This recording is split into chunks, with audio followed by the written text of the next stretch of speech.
Hey everyone, I have not long finished doing a live stream where I took a look at a couple of news stories which have come about lately and their similarities, coincidences.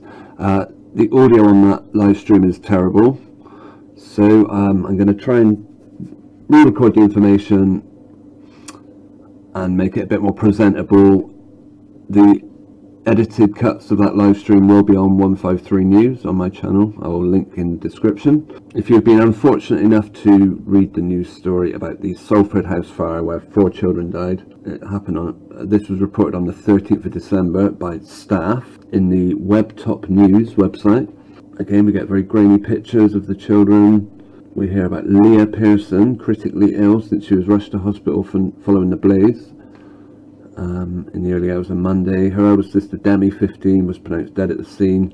8-year-old Brandon, 7-year-old sister Lacey later died in hospital. The children's mother, Michelle Pearson, 35, is in a coma fighting for her life and is unaware they have died. That ties in with the parents of the first victim of the Manchester MEN Arena, where Safi's mother was in a same situation, a coma, and they released all the news about her daughter dying without her knowing. Now, I ask, when a person dies, is it not, especially a child, is it not the next of kin who has the right to say whether that information is made public?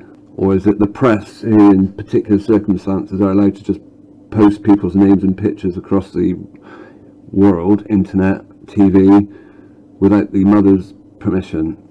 That's very weird. But if we look at this story a bit further down, we read, formal identification of the children is yet to take place, although Greater Manchester Police have now named all 4. Okay, naming, okay, that's one thing. And then we hear about, before Leah's death was announced, Zach Boland, 23, and Courtney Brearley, 20, entered the dock together at Manchester Magistrates Court of the murders of Demi, Brandon and Lacey. Now bear in mind, they've said formal identification of the children is yet to take place. How are they able to accuse Zach Boland and Courtney Brearley with the murders of children who have not even been formally identified? That's like trying to charge a person with the murder of someone where a body's not even been found. It's along the same lines, because it doesn't sound right to me. Very difficult to do. Now we can read on. There are pictures of a house that has clearly been on fire. I don't know the road personally. Anyone with any local knowledge, I'm more than welcome to share their information in the comments section. And like I say, this story particularly reminded me of one we heard back in January. Katie Ruff. What we know so far after the 7-year-old is found with fatal neck lacerations in a field. Again, this is a vile story that will depress anyone who reads it, okay, or who believes it. And I believe that's what a lot of these news stories are designed to do, depress people and particularly scare people as well. The death of little Katie Ruff has left a family heartbroken and led to outpourings of grief from across the country. A 7-year-old was found with horrific injuries in a field in York on Monday night, just half a mile from her home. A 15-year-old girl was later charged with her murder. Story, this is the child. I have a issue with this picture. If we look at the ear here, something doesn't look right about that to me. Very pointy. She's got one of the strangest ears I've ever seen. The name they've given her, Katie Ruff, sounds quite appropriate because all the pictures are very rough quality. I wonder if that is partly where they came up with the name. Killed girl's parents relived the body find. The parents of 7-year-old Katie Ruff have described the moment they found their daughter's body and spoken of their struggle to move on. Consultant engineer Rob McCartney, 50, said he went to see what was happening after seeing shadows moving around outside. This is the first person to find the girl. I put on my shoes and went down the alley which runs along the side of my house, and I could see a young girl laying on the playing field behind where we live. She was face down but on her side. I think I could see she was wearing boots. Katie's mum, Alison, 38, was alerted to the horror and raced to the scene in a car, but after seeing her wounded child she dropped to her knees sobbing. So in this event, it's a consultant engineer who finds her, but when we read on, right, if we go on to this story, however, we read that the parents of 7-year-old Katie Ruff, Paul and Alison, found the girl on a playing field in Woodford. Mrs. Ruff told BBC Look North, "We found her at the same time as a police officer found her. I cradled her. I saw her injuries and I knew she was gone." So they're suggesting that the mother and the policeman both found them at the same time. No mention of the consultant engineer, Rob McCartney, isn't mentioned. We found at the same time, we just held each other as the police officers started CPR, and then the ambulance arrived and carried on CPR.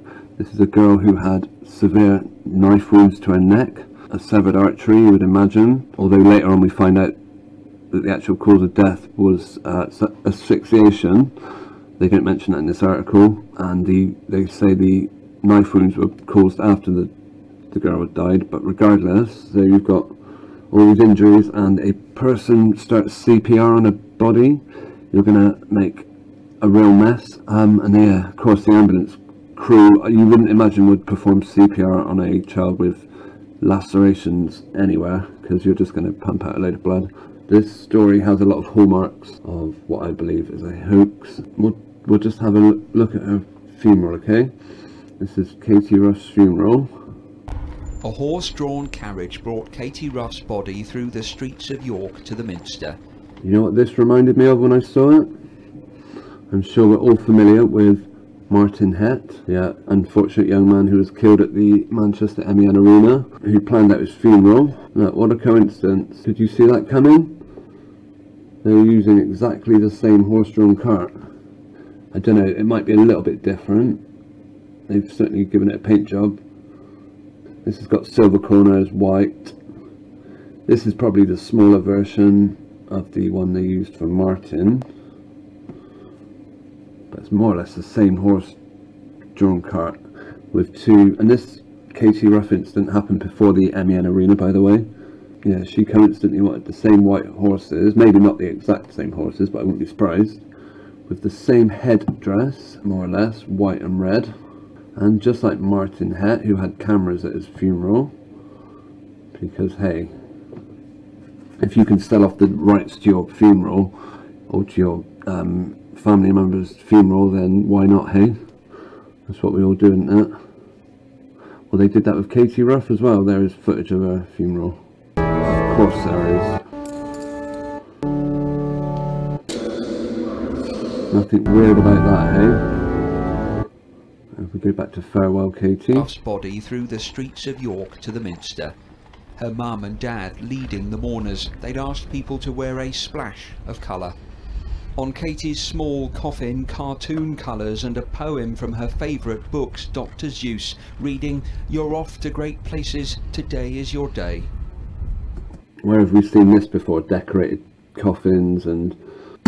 The Archbishop of York, Dr. John Sentamu, said Katie had been baptised here and was a regular visitor to the Minster with school and family. Today, relatives, friends, fellow pupils and strangers touched by her story gathered for a service of thanksgiving for her life.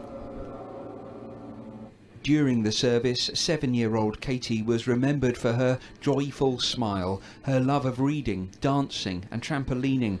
She was described as inquisitive and clever. Her family said they were trying to focus not on her loss, but on the happiness she gave them.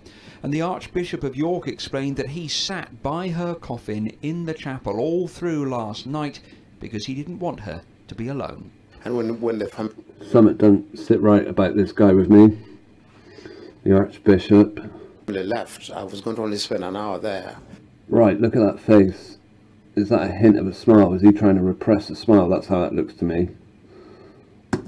But I found myself keeping a vigil throughout He knows the he's night. lying. And during those moments of prayer, you felt you actually knew what you wanted to say. Today, He knows there's no body in that coffin. He's part of the scam. For whatever reason, they've got him in that situation. Katie was far from alone. Hundreds gathered at the Minster, and as the carriage left for a private service, some applauded. Katie's family said there was no easy way to say goodbye to a little... Now, what other similarities does the Katie Ruff situation have? Okay, in fact, we do have a hoax event checklist that we can go through. Went over this list in my other live stream. This is a list of things to look for in a news story and see if tick any boxes. Right, ISIS not relevant. Victims named within 24 hours. Yeah, Katie Ruff was named. She was in the following day's newspaper. that same terrible quality photograph they used. Amateur walk-through footage, I didn't see any. Civilians doing paramedics job. Well, an off-duty policeman did a paramedic's job for him, even though it was probably the wrong thing to do, but the ambulance crew carried on doing it after anyway. Injured people dragged around, not that I'm aware of. Right, GoFundMe and Just Giving pages set up for the victims. What do you think? Are we going to see any GoFundMe or Just Giving pages set up for Katie Ruff? Katie Ruff's family fund reached over 20,000. Yeah, there are all sorts of other funds being, that they did an awful lot of fundraising for Katie Ruff. They called it Team Ruff in the end. Typical. They always do a Just Giving. Whatever, let's go back to our hopes list. Bereaved loved ones appearing on television looking very happy. Well, there is footage of the parents. I'm not going to say they look very happy per se, but there is footage of the parents. Again, do you give interviews to the press like within a week or so of your child being murdered? Nah, I don't think you do. People going missing, well, not relevant. Strange use of numbers. I haven't actually checked too closely, but there are possibly some strange use of numbers going on. Another thing that didn't make the list, but was relevant, was this tattoo thing. We've seen family members of Sandy Hook victims getting tattoos. We've seen members of the Manchester MEN Arena attack victims getting tattoos. And now we see Katie, well, this was prior, Katie Ruff's family got tattoos. But, again, something don't look right about these tattoos. If you zoom in, you can see that is not the consistency you'd expect of a tattoo. It's what you'd expect a sticker to look like if someone put a sticker on their wrist, or maybe if they photoshopped the picture straight on, because here you can see a complete difference between this tattoo and this one. It isn't all grainy, as is the case here. So the family did fundraising by being sponsored to get tattoos, I guess, perhaps. I don't know, I'm sure there was money in it for them somewhere. That is my look at Katie Ruff, the story there. Like I say with this one, I'm sure there's more to come. Any comments you wish to share are welcome. Thanks very much.